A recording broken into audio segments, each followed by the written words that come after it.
Hey guys, Megan with another YouTube video, and today we're going to be taking a look at a kind of like a rebuild, a revisit type thing.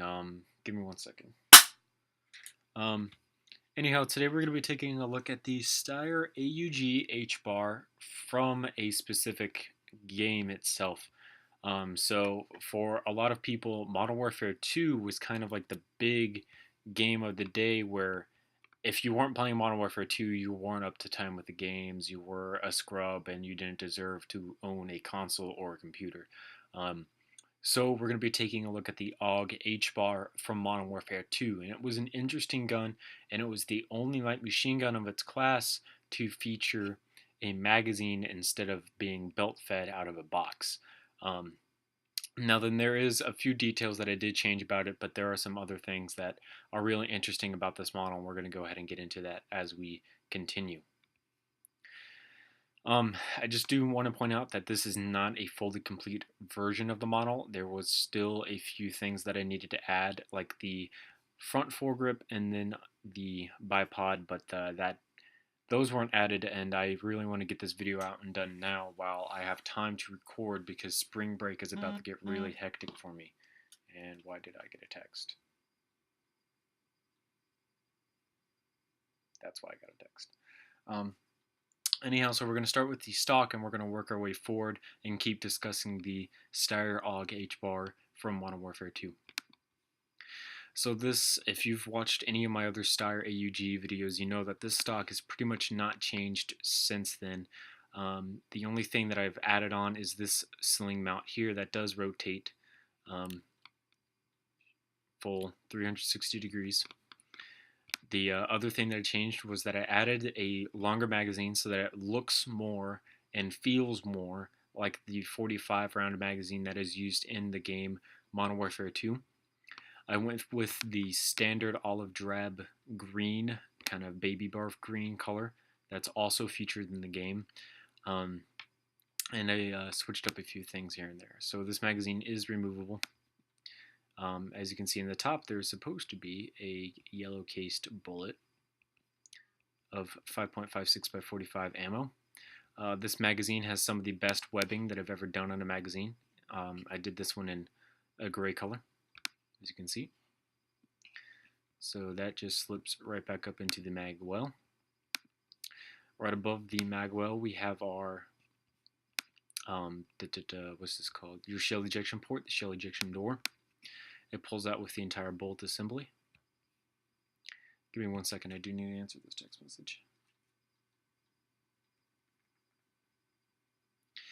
When you do charge the charging handle, the shell ejection door does open up like you were chambering around. There's some screw detailing here. There's of course the curved top here for the shooter's cheek, so it feels good up against his cheek. There's of course the sighting panel going down here to also make it feel good against his cheek. Moving into the upper receiver, kind of like the forward part where your bolt and everything is. This side is your charging handle. As you can see, I borrowed the upper receiver from the Steyer AUG HBAR where it can lock back into place right here. On this side we do have your air vents. This charging handle is a circle, an actual cone itself, actual cylinder itself, so that it's nice and comfortable against whatever finger you're using to grip it with. Same thing with the end part here. Right above this we have our kind of like our carry handle. Well, if it was like an M4 style weapon, it'd be a carry handle, but this one is actually just the sight system where it has the swatch accuracy or something like that scope up on it. But in game, the only thing that it actually features is a front iron sight, which I do have right here. It doesn't even have a rear one. All it has is the front one. So I went ahead and I added the front one instead of the scope that was on my other ones.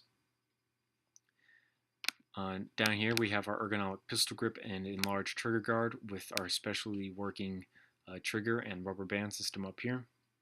Obviously that means this trigger can be pulled and it will reset properly. Like I said before, there is a front vertical full grip that is missing from this spot right here. Don't worry, I will be adding that in soon. we also have our carrying handle / barrel change system right here.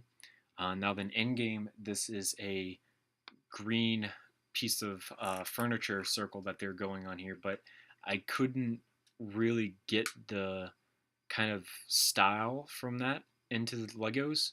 I have one last thing that I'm going to try, but if it doesn't work, then I'm going to revert back to this. This looks pretty good itself. It's all these circle pieces lined up. It's got like grooves in it so that obviously you get a little bit extra grip, and it's all gray and it looks good. It's obviously attached to the barrel here in this system. Like I said, this is to both carry the weapon and change the barrel. If you're under heavy sustained fire and your barrel overheats, instead of waiting for it to cool down, you'll probably have 1 or 2 more barrels on the person, and they'll just swap out the barrels because that's a lot quicker than waiting for that hot metal to cool down itself. The barrel is a circle instead of bricks and plates on the side. Here we do have the place for the bipod that I will be mounting soon. This continues on into our muzzle brake, same style that I used on the bigger sniper rifles. And that pretty much ends it up for the Modern Warfare 2 Steyer AUG HBAR. This is one of my favorite guns from that game because it looks so cool. That's what really got me into the Steyer AUG series of weapons. I'll definitely be putting on that front foregrip and the bipod, and then I'll be uploading it to my website, and you probably won't see another review of this weapon. This will probably be the only video that I make for it. And yeah, that's that's pretty much it for this. If you guys like this video, don't forget to comment, rate, and subscribe. Everything helps me out on this channel. Every small thing helps me out, and I really appreciate it when you guys do that for me.